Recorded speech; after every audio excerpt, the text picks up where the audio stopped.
So I want you to imagine yourself in your grave, and the angels, they approach you. They ask you the three all-important questions to see if you pass the test of life. Who is your Lord? What is your religion? And who is your prophet? Imagine you're in that state right now. Will you be able to answer those questions? You need to live by these answers so you can answer them in your grave. But a person can't live by something that he or she does not know. So you have to learn these things. For that reason, we have a Islamic studies program, and we'd like to invite you to take a look at the program by joining our Telegram group at the link below. And if you like it, inshallah ta'ala, and you think this is something that could be suitable for you and you may be able to learn your deen here, then you can register for the first year of our program, and hopefully we see you on the other side. Assalamu alaikum. If there is a person who actually didn't receive any message, as in despite Allah saying He made things clear, they still didn't receive any message.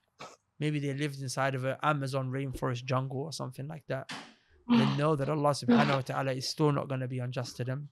He's going to test them on the day of judgment, because the Prophet sallallahu alaihi wasallam said in the hadith and the Muslim Imam Ahmad that there will be 4 categories of people that will come. One person will be a person who was deaf, he couldn't hear, and he will say, Allah, the messenger came, but I couldn't hear him. Another person will be so old, like, you know, people are so old when they don't understand, like, you know, sometimes parents or grandparents get so old that they don't even recognize their own children that are in front of them, right? Yeah. That is called senile. In Arabic, we call it harim. Person's harim, he's senile, she's senile.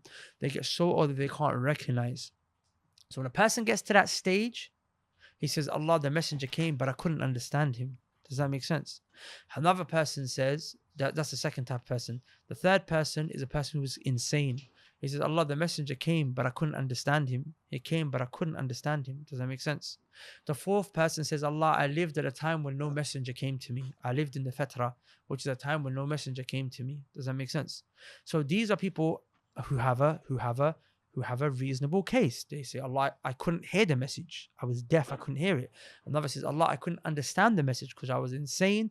Or the third one says, because I was too old. And the fourth one says, Allah, I couldn't hear or understand the message because no messenger even came to me. I lived at a time when there was no messenger. So these people will be tested on the day of judgment.